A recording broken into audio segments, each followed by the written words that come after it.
Asxaabiga Baraa ibnu Maalik al-Ansaari waxa uu ahaa saxaabi run ahaantii axmaq ah oo welibana aan cabsanin marnaba qalbigiisa ama niyadiisana ku qabanin in uu ka baqanayo dhimashada. Wuxuu ahaa asxaabi naftiisa u halaagi jiray wax kasta oo uu muslimiinta ugu qaban karayo amase uu u samayn karayo. Daawadayaal ku soo dhawaada taariikhaha iyo welibana qisooyinka saxaabada oo aad kala socon kartaan bisha Ramadaan oo dhan xagga Facebook page-ka Nadara Saciid iyo welibana YouTube-ka Nadara Saciid. Share garee muuqaalkan haddii aad tahay qof jecel qisooyinka saxaabada, sida oo kalena la wadaag walaalkaaga aad la jeceshahay wax kasta oo wanaaga. Muuqaalkan fadlan like inoo saar. Waa qisadii Baraa ibnu Maalik, saxaabigii geesiga ahaa. Saxaabigan muslimiintu waxa ay ku xaman jirtay waqtigaas in uu yahay mid aan naxaynin haba yaraatee wax cabsiyana aysan ku jirin, geesi ahna. Cumar bin Khataab ayaa saxaabigan markii uu ka yaabay heerkaas iyo welibana dhiiranaantaas faraha badan loo leeyahay, waxa uu ku amrayba saxaabigaas in aan looba dhiibinba koox ciidana oo aanu hogaamin karaynin. Sababtoo ah saxaabigaas waxaa looga baqday haddii koox ciidana loo dhiibo in uu meel kastoo halisaba geliyo.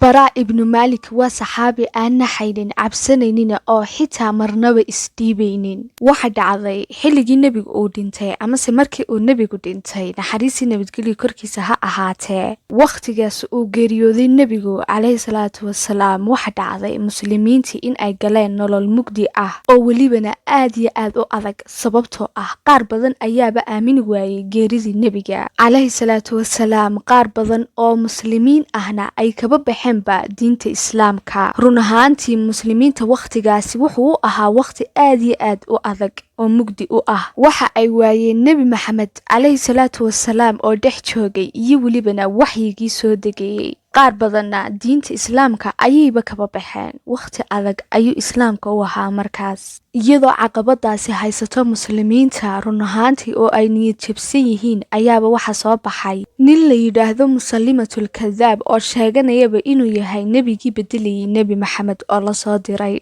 Run ahaantii arrinkaas muslimiintu aad bay uga naxeen ugana baqeen oo sida oo kalena way ka xanaaqeen. Waqtigaas muslimiintu waxa ay galeen dagaalo aad u adag oo welibana lagu soo celinayo dadkii islaamka kaga baxay diinta. Cumar bin Khataab ayaa waxa uu ku dhaartay qofkii soonka iyo salaada kala sooca amase arkaanta islaamka in uu dili doono oo uu seef u isticmaali doono. Qofkii yidhaahda diinta waan ka baxay in aanu haba yaraatee uba naxariisanaynin. Abubakar waxa uu diyaariyey dagaal aad u adag, waxa uu soo xulay oo uu soo abaabulay muslimiin fara badan si dagaal adag loola galo ninkii sheeganayay nebiga iyo welibana ciidanka uu wato. Run ahaantii dagaalkaasi wuxuu ahaa mid xitaa qabyaalad wata oo dad badan qabyaalad ku raaceen ninka nebiga sheeganaya, iyagoo og in uu yahay beenaale iyo kaadib welibana keliya ku raacay qabiilka uu yahay. Run ahaantii dagaalkaasi waxa uu noqonayaa dagaal aad iyo aad u adag. Markii uu dagaalku biloomay waxaa la jebiyey islamarkiiba ciidankii islaamka. Mar kale ayaa Abubakar waxa uu diray ciidan labaad oo soo jebiya ninkaas kaadibka ah ee nebiga sheeganaya. Markan labaad waxaa hogaaminayay ciidanka islaamka amase muslimiinta Khalid ibn Waliid. Ciidankii islaamku waa ay baxeen markaasi tegeen goobtii dagaalku uu ka dhacayay mar labaad amase mar kale.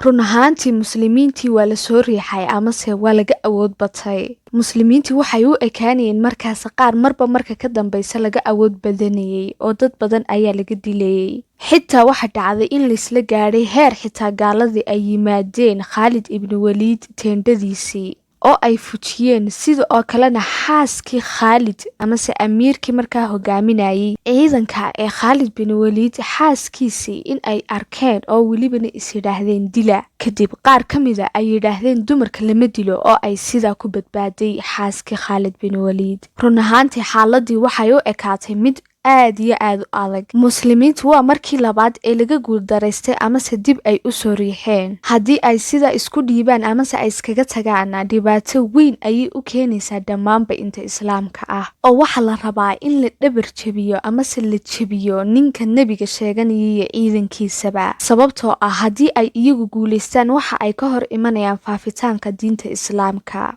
muslimiintii ma rabaan haba yaraatee in ay isdhiibaan, laakiinse talo ayaa ku caddaatay. waxa ay sameeyeen muslimiintii heer xitaa ay isku kala saaraan qabiil iyo welibana qoys si loo arko qabiilka amase qoyska dhankooda laga soo galo muslimiinta. saxaabi ka mid ahaa saxaabadii islaamka ayaa intuu hoog qotay seeftiisiina kala jabiyey ayaa waxa uu yidhi waxaan rabaa in aan ilaahay dartii u shahiido oo aan dhinto intaan arki lahaa nin kale oo nebi sheeganaya oo nool. dhimasho ayaan ka xigaa in aan arko nin kale oo nebi sheeganaya.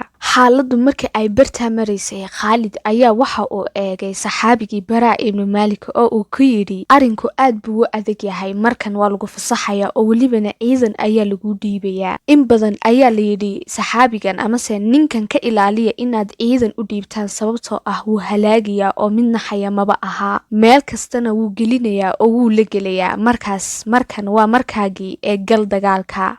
baraa ibnu maalik ayaa intuu qoyskiisii eegay ayaa waxa uu yidhi reer tolkayow ha ku fikirina maanta in madiino lagu noqdo, in janno la galo oo la shahiido oo la dhinto, amase in ninkaas la jabiyo oo layska qabto, wax ka dhexeeya ma laha. sidaas ayay dagaalka ku galeen ciidankii uu hogaaminayay geesigan. dagaal badan oo aad iyo aad u adkaa oo welibana ku dhinteen muslimiin fara badan ayaa ugu dambeyn waxa uu noqday mid guul isku bedelay. baraa ibnu maalik dagaalkii guul ayuu u bedelay. waxa dhacday kaadibkii weynaaye nebiga sheeganayay ee musaylame iyo ciidankiisii waa ay yaaceen iyagoo welibana galay.